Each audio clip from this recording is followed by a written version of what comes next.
चलिए, तो ये क्वेश्चन है हमारा। ये देखिए क्वेश्चन ये जो है आईआईटी में आपका पूछा जा चुका है, ठीक है। ये न्यूमेरिकल वही पोटेंशियोमीटर पे है। क्वेश्चन कह रहा है कि potentiometer wire of length 100 centimetre.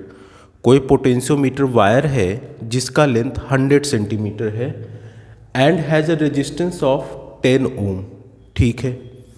It is connected in series with resistance and a battery of EMF 2 volt. अच्छा जी, ठीक है। A source of EMF 10 volt is balanced against a length of 40 centimeter of potentiometer wire.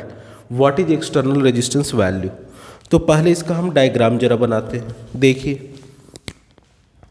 Potentiometer है जिसका potentiometer का wire है जिसका length कितना है 100 सेंटीमीटर। ये 100 सेंटीमीटर है और इस 100 सेंटीमीटर का यहाँ से यहाँ तक जो 100 सेंटीमीटर लेंथ है इसका, दिस इज 100 सेंटीमीटर। इसका रेजिस्टेंस कितना दे रखा है आपको 10 ओम। इसका रेजिस्टेंस कितना है 10 ओम है। अब कह रहा है कि it is connected in series with resistance and a battery of EMF 2 volt. ठीक है जी, ये हमारा रेजिस्टेंस है और एक बैटरी है जिससे कनेक्टेड है। इस बैटरी की वैल्यू कितनी है 2 वोल्ट, 2 वोल्ट की बैटरी है। अच्छा, तो अब ये 2 वोल्ट की बैटरी और ये रेजिस्टेंस जो है, मान लिया इसका रेजिस्टेंस R है। चलिए हो गया भाई।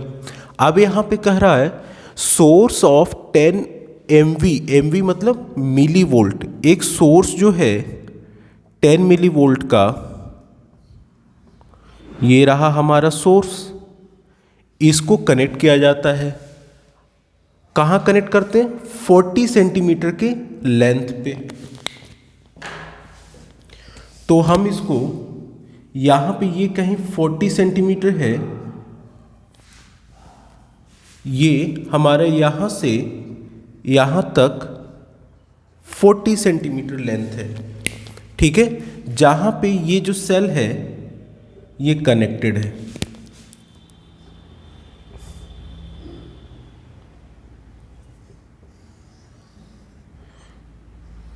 ये 10 मिली वोल्ट का जो सेल है जो कि 40 सेंटीमीटर पे कनेक्टेड है, ठीक है। किसमें बैलेंस्ड है, याद रखिए बैलेंस्ड अगेंस्ट 40 सेंटीमीटर, मतलब कि इस पोटेंशियोमीटर वायर के 40 सेंटीमीटर लेंथ पे ये 10 मिली वोल्ट जो है वो बैलेंस्ड होता है, ठीक है। ये आपसे कह रहा है। अच्छा, तो कर व्हाट इज एक्सटर्नल रेजिस्टेंस, ये जो R आपने कनेक्ट किया है इसकी वैल्यू पूछ रहा है। क्वेश्चन समझ में आ गया? क्वेश्चन देखिए ध्यान से, अच्छा क्वेश्चन है। अब चलिए क्वेश्चन पे करते हैं। तो अब यहाँ पे पहली चीज़ तो हमें ये पूरे पोटेंशियोमेट्रिक वायर का रेजिस्टेंस हमें पता है 10 ओम, लेकिन हमें इस 40 सेंटीमीटर के वायर का रेजिस्टेंस पता है क्या? नहीं पता है। चलिए, तो पहले हम कनेक्ट करके और सॉल्व करते हैं। तो इसको हम मेथड लगाएंगे। देखिए, जब 100 सेंटीमीटर है, 100 सेंटीमीटर वायर का लेंथ है, तो उसका रेजिस्टेंस कितना है 10 ओम। तो 1 सेंटीमीटर लेंथ अगर होगा तो उसका कितना होगा 10/100। तो 40 सेंटीमीटर अगर लेंथ होता है तो 10/100 into 40, this gets cancel out और ये इससे, तो कितना आया 4 ओम आया ना। चलिए, तो यहां से आपका ये जो 40 सेंटीमीटर है इसका रेजिस्टेंस आ गया 4 ओम, ठीक है। ये मेथड समझ में आ गया होगा। तो इतने 40 सेंटीमीटर का हमारा जो वायर था उसका रेजिस्टेंस कितना आया 4 ओम, ठीक है। अब यहाँ पे हम कुछ नॉमिनेट कर लेते हैं वैल्यू को। मान लीजिए ये A है और this is point J, this is point B। ये पॉइंट आपका J है, ठीक है। चलिए, तो अब यहाँ पे अगर हम करंट की वैल्यू फाइंड करना हो, देखिए ये क्लोज सर्किट बन रहा है, यहाँ से ये क्लोज सर्किट बन रहा है ना। तो इस एजे वायर से कितना करंट फ्लो होगा, I equals to V upon R होता है। तो यहाँ पे इसका रेजिस्टेंस आपको पता है 4 ओम, और इसकी वैल्यू सप्लाई वोल्टेज कितना है 10 वोल्ट है।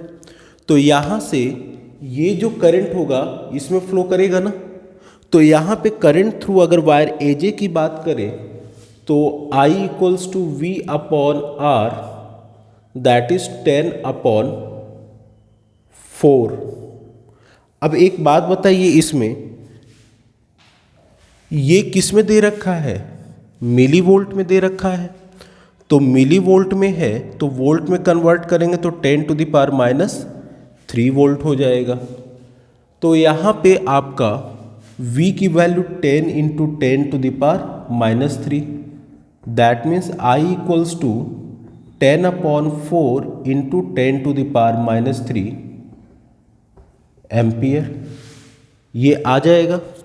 अब ये जब करंट आपका यहाँ पे आ जाता है तो उसके हम क्या करेंगे, उसके बाद देखिए यहाँ पे हमारा बेसिकली फैक्टर ये है कि जो ये आपने करंट निकाला है, ये करंट अब इस पूरे से यहाँ से जाएगा, करंट यहाँ से जाएगा, और जब करंट जाएगा तो यहाँ से ये ऐसे आएगा, ये इस तरीके से, फिर यहाँ से ये ऐसे आएगा। मतलब कि यही करंट आपका इस पोटेंशियोमेट्रिक वायर से इस रेजिस्टेंस से होते हुए ऐसे आएगा। ठीक है, तो यहाँ पे इस केस में टोटल रेजिस्टेंस देखिए पूरा सर्किट बन रहा है ना, इस तरीके से बन रहा है। तो इसका मतलब टोटल रेजिस्टेंस अगर हम कैलकुलेट कर लें और यही करंट सब में फ्लो करेगा, आप पोटेंशियोमीटर का मैंने जो थ्योरी पढ़ा है वो पढ़ लीजिएगा, कैसे ही होता है, यही क्यों करंट फ्लो करवा रहा है, सारी चीज़ें आप देख लेंगे। तो यहाँ पे टोटल रेजिस्टेंस सर्किट का कितना हो जाएगा, ये इसका R और इस पूरे वायर का 10, तो R प्लस 10। ठीक है, और चूंकि यही करंट दोनों में फ्लो हो रहा है तो यहाँ पे अब जब यही करंट फ्लो होगा तो यहाँ से ऐसे जाएगा, फिर वापस इस तरह से जाएगा। तो I की वैल्यू जो है यहाँ से निकाल लिया हमने, 10 upon 4 into 10 to the power -3 equals to this V upon V की value 2 volt upon R plus 10। तो यहाँ से हम इस एक्सटर्नल रेजिस्टेंस की वैल्यू को फाइंड कर लेंगे।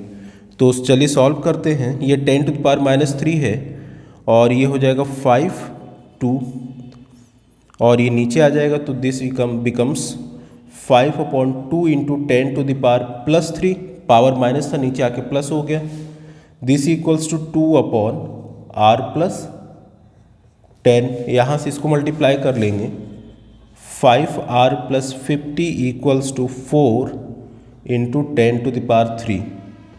तो यहाँ से R की वैल्यू आप सॉल्व कर लेंगे और यही वैल्यू आपकी आएगी। मैं आंसर देख के बता दे रहा हूँ, 790 ओम होगा। ठीक है, ये आंसर किताब में दे रखा है, मैंने आपको आंसर डायरेक्टली लिख दिया है। तो ये चीज़ है, ये क्वेश्चन आपका IIT में पूछा जा चुका है, इसलिए मैंने सोचा करवा दे, पोटेंशियोमीटर पे था, अच्छा क्वेश्चन है। ठीक है, चलिए, थैंक यू।